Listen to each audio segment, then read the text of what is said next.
ప్రభునందు ప్రియమైన దేవుని బిడ్డలైన మీ అందరికీ యేసుక్రీస్తు నామములో శుభాభివందనాలు తెలియజేస్తున్నాను. ఈరోజు మన వాగ్దానముగా యోబు గ్రంథము 11వ అధ్యాయము 17వ వచనము. అప్పుడు నీ బ్రతుకు మధ్యాహ్న కాల తేజస్సు కంటే అధికముగా ప్రకాశించును.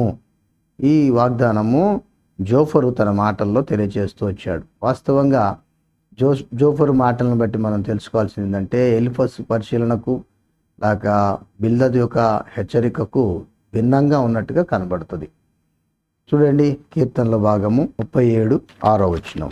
నీవు భూమి మీద పడుమని హిమముతోను వర్షముతోను మహావర్షముతోను ఆయన ఆజ్ఞ ఇచ్చుచున్నాడు. అడే దేవుని ఏర్పాటులో దేవుని ఆశీర్వాదము ఆయన చిత్తమై ఉన్నది. సామెతల గ్రంథము 4:18. సామెతల గ్రంథము 4:18. పట్టపగలగు వరకు వేకువ వెలుగు తేజరిల్లినట్లు నీతిమంతుల మార్గము అంతకంతకు తేజరిల్లును. ఇప్పుడు దేవుని చిత్తంలో యోబు యొక్క నీతిమత్తమైన జీవితాన్ని బట్టి దాని యొక్క మార్గములన్నీ కూడా తేజరిల్లేవిగా ఉన్నాయి. అదేవిధంగా యెషయా గ్రంథంలోనే 58:8 చూద్దాం. 58వ అధ్యాయము 8వ వచనం.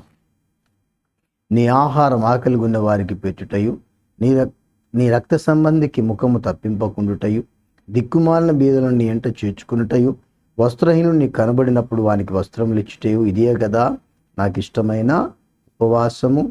కాబట్టి ఈ విధంగా దేవుని సందులో మనము యథార్థమైనటువంటి భక్తి కలవారముగా ఉపవసించి ప్రార్థించిన వారముగా ఉంటే మన క్రియలన్నీ కూడా ఇలా ఉంటాయి.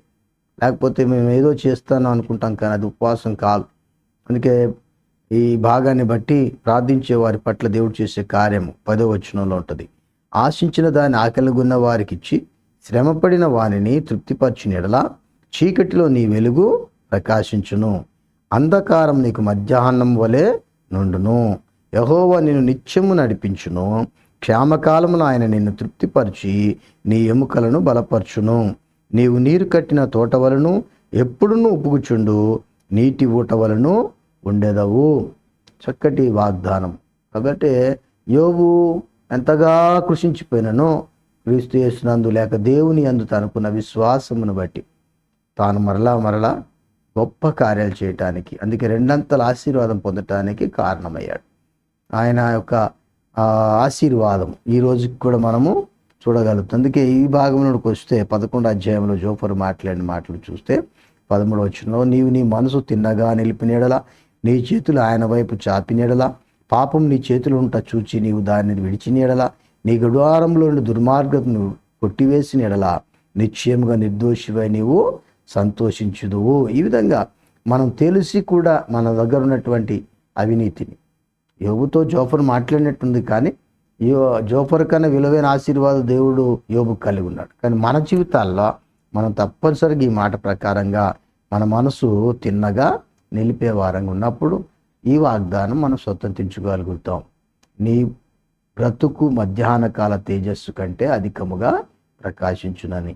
కాబట్టి ప్రభునందు మనం ఆ రీతిగా విశ్వాసంతో ముందుకు సాగుదాం. మనలో ఉన్న ప్రతి పాపమును ప్రతి దుర్నీతిని మన చేతుల్లో తెలిసి ఉండగా వాటన్నిటిని విడిచిపెట్టి దేవుని కొరకు జీవిద్దాం. అట్టి కృపతో దేవుడు మనల్ని నింపునుగాక.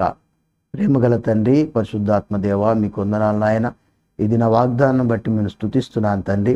మధ్యాహ్న కాల తేజస్సు కంటే అధికముగా ప్రకాశించుట ఈ రీతిగా మేము ఉండాలంటే నాయన, మా ఆత్మీయ జీవితం ఏ రీతిగా ఉండాలో, మా యొక్క వ్యక్తిగత విశ్వాస జీవితం ఏ రీతిగా ఉండాలో నాయన యోబు గ్రంథం నుంచి మీరు మాట్లాడుతూ వచ్చారు. ఆ చొప్పున నడుచుకునే ధన్యత మాకు అందరికీ దయచేయమని యేసుక్రీస్తు వారి అతి శ్రేష్టమైన నామమున సమర్పించుకుంటున్నాను తండ్రి. ఆమేన్.